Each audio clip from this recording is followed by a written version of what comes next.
And welcome to the Ruby Tuesday. My name's Ruben, and this is my review for Dragon Ball Super Hero.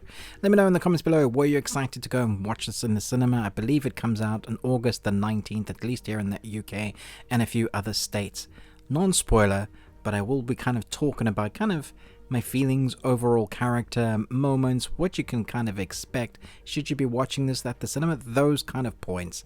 Let's jump in. The Red Ribbon Army from Goku's past has returned with 2 new androids to challenge him and his friends. Now, if you haven't managed to stay away from spoilers, I'm very sorry for you. There are a lot of those going around where people have seen the film and then they come out of the cinema and they go, look to the world, this is the thing that you can expect in the movie. I'm not going to do that. The comments that I've seen about this review straight off the bat is, this is rubbish because it has a rushed storyline.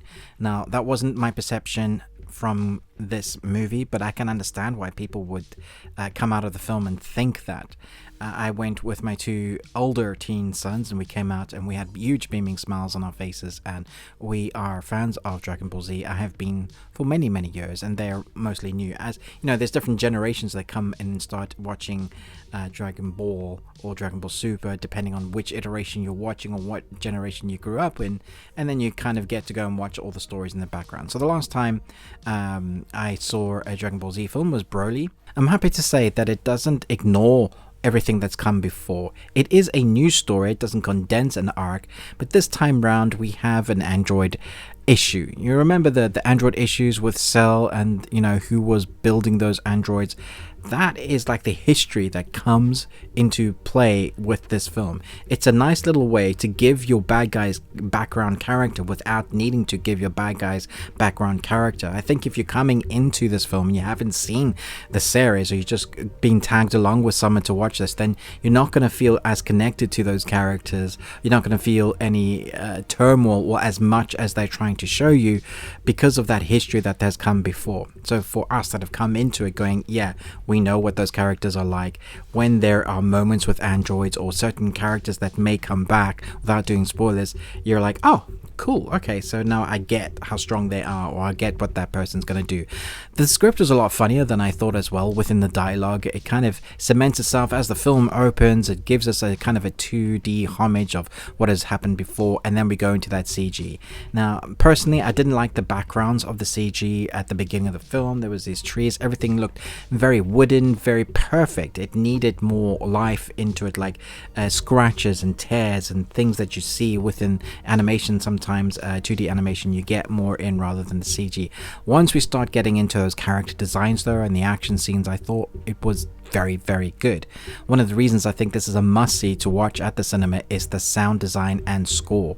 When you get to those epic battle scenes that are obviously gonna happen, you're going to be wanting to listen to that sound design and the score that comes into combination, especially that surround sound. I was hearing voices from one side, and then, you know, as the battle would commence and they would fly over your screen, they would be on the other side. Now, we were lucky to, I think there was only one other person in the cinema, but we went and watched the subtitled version. Always recommend watching in the original language. If you're a person that likes dubbing, you do you. There, it's available in both apparently, but the voice work is fantastic with the design of the characters. You get to really see the emotions on the faces of the characters, which I appreciated.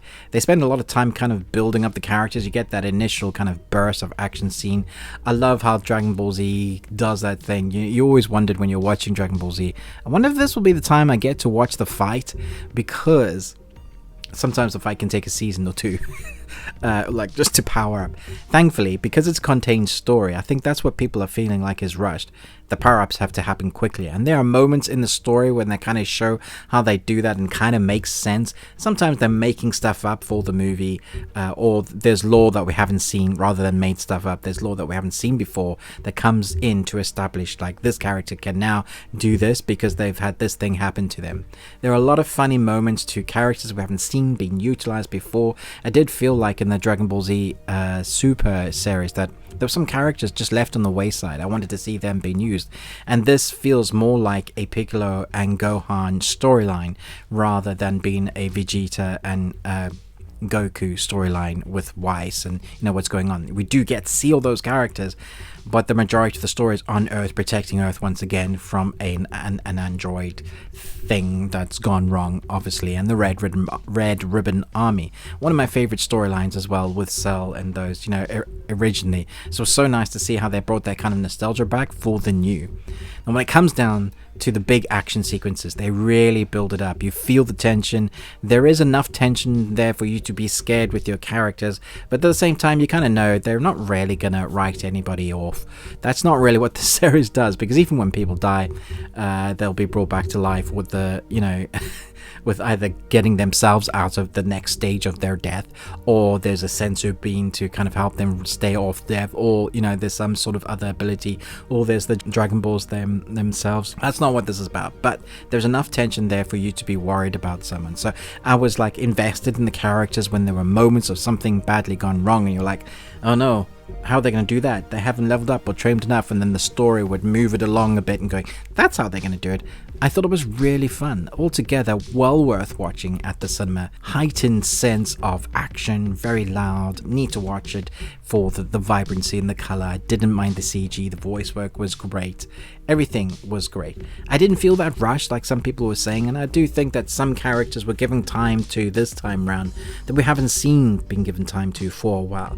Piccolo, for example, I felt like he's just been ignored a bunch. I felt like they did actually give him some extra, not really backstory, but just give him some time on screen, give him something to do, which I appreciated. Also, you know, Son Gohan, who's been the scientist and teacher, not really wanting to get into fighting, seeing that he is able to do, or what he is able to do, is great when it comes down to protecting family. That is a really nice MacGuffin to get them into the fight, and you're spurring them on, you're willing them to win, because, you know, when it comes down to family, that's a really good thing to be rooting for.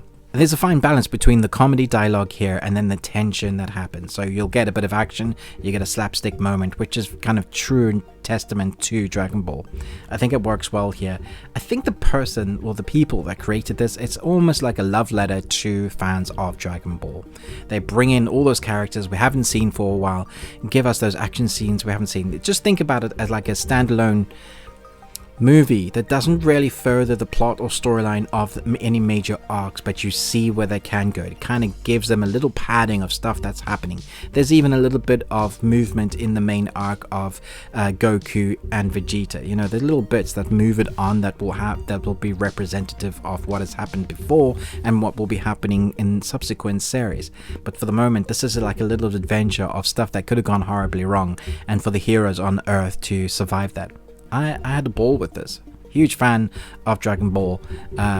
All versions of it. I have my favorites. I loved Super. It's probably my favorite, actually. Looking forward to the next season of that.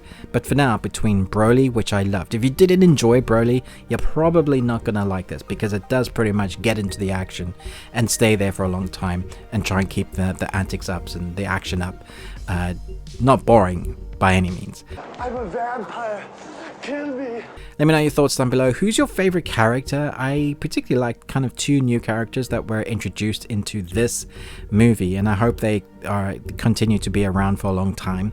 But who's your favorite character? I know it's a hard one. Maybe give me a top 3. I would say Wise is a hilarious character that I really enjoy watching on screen. Vegeta is probably my favorite character. He's grown for me as they've given more time for him. And I'm really looking forward to what they're doing with a certain young somebody that is present in this film. I'm hoping that there is a big arc planned for this character. Let me know your thoughts down below. Thanks so much for watching. Here are another 2 reviews for you to watch. But most of all, until next time, remember, live long on Tuesday.